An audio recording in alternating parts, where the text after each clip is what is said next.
Hola. Bueno, resulta que en junio del año pasado salió un artículo científico titulado así. Porque no lo voy a leer, ya está muy largo.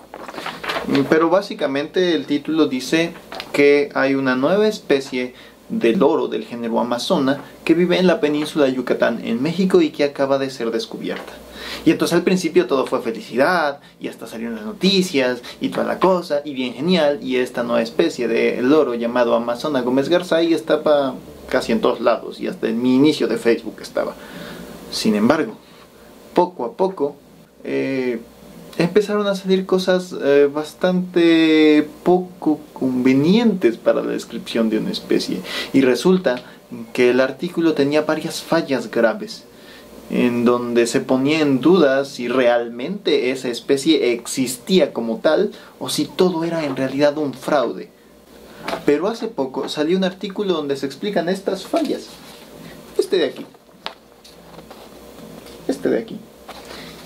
Y ahora, ya que tenemos esto para defendernos, vamos a destripar un poco este artículo con todas sus fallas y sus sesgos. Antes que nada, hay que advertir que el concepto de especie es una cosa que ha generado muchos problemas a lo largo de la historia de la biología y nunca nos podemos poner de acuerdo. Sin embargo, tenemos más o menos la idea, y el concepto actual de especie es algo como un linaje evolutivo separado de sus linajes evolutivos más cercanos, que presenta características distintas que lo hacen único. Más o menos esto es así. No me crean mucho. Es un poco difícil. Prometo hacer un vídeo después explicando a fondo el concepto de especie, pero todavía no, porque me da mucha cosa. Bueno, cuando se describe una nueva especie, se colectan ejemplares tipo. Los ejemplares tipo son especímenes de esta nueva especie que se depositan en colecciones científicas para que puedan ser analizados o medidos posteriormente y sirvan como referencia de esta especie nueva y recién descrita. Pero resulta que el Amazona Gómez Garzay no tiene ejemplares tipo. La descripción de la especie se basó en 2 individuos que están en cautiverio en una colección privada. Un poco extraño. De este modo no sabemos la localidad de procedencia de estos ejemplares, ni si su comportamiento y su vocalización han sido modificados por el cautiverio, y esto es muy importante, ya lo veremos después, porque los loros son especies muy versátiles a la hora de vocalizar y a la hora de comportarse, son muy inteligentes. Para esta nueva especie se realizó un análisis genético. Esto significa que se buscan las diferencias en el genoma de esta supuesta nueva especie para compararlos con los genomas conocidos de otras especies que están aparentemente cercanas a ella evolutivamente. Y aunque este tipo de análisis genéticos en los años recientes han sido muy usados y a la vez han generado mucha polémica, pero son bastante útiles, resulta que en este caso las diferencias no son significativas. Y comparándola con otras especies de loros reconocidos, resulta que estas diferencias son mínimas y pueden ser causadas tal vez por hibridación en cautiverio. Entonces nuestros 2 ejemplares tipo resulta que tal vez sean híbridos. Pero no importa, porque esto casi no viene mencionado en el artículo, solo le dan una pasadita y se siguen con lo verdaderamente importante, que son las características morfológicas. Vamos a verlas. Bueno, ¿se acuerdan de los especímenes tipo, verdad? Ok. Los especímenes tipo se usan para definir las características morfológicas que tiene una especie para que sea esa especie. Y estos especímenes tipo tienen que ser un espectro amplio de lo que representa esta especie: jóvenes, adultos, machos, hembras, etc. Para que de este modo tengamos una visión completa de cómo se ve esta especie o cómo luce esta especie en sus distintos estados de la edad o del sexo. Y esto es muy importante para distinguirlas en campo y para contextualizarlas como una especie en sí. Y esto es un poco raro en el Amazona Gómez Garzay, de nuevo, porque nada más tenemos 2 individuos.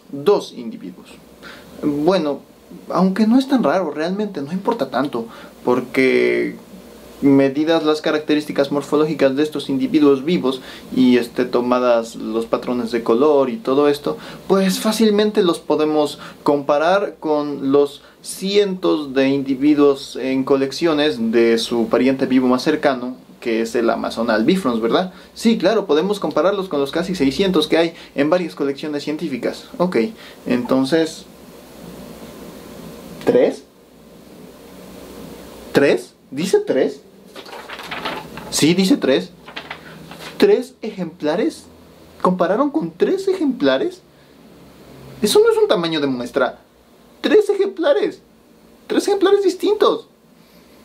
Solo 3. Eso no te da ningún rango de variación en el cual puedes decir que eso que estás viendo como nueva especie no es solamente un perico que decidió pintarse el cabello. Bueno, las plumas.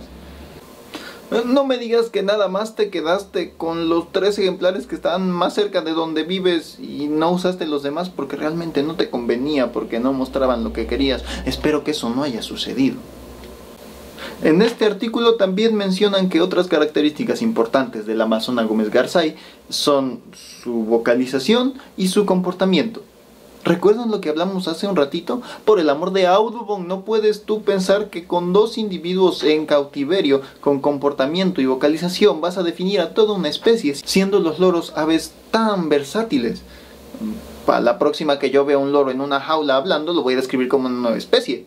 Ya me vi, Amazona chiviscoyay, ya lo hice. Pero no te preocupes, nada de esto importa en realidad, porque los pericos de las colecciones se pueden medir después.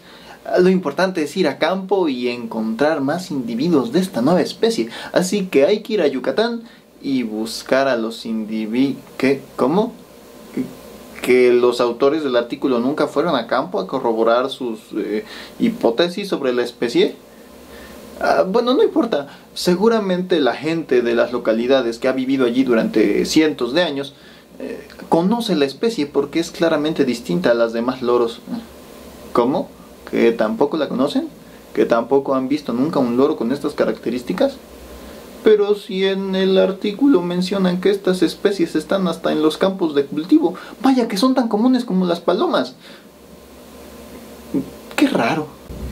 Entonces, si no hay ejemplares en campo de esta nueva especie y si la gente no los conoce y si no hay evidencia de ellos en su distribución propuesta, ¿de dónde vinieron estos 2 ejemplares con los que se describió esta nueva especie de loro?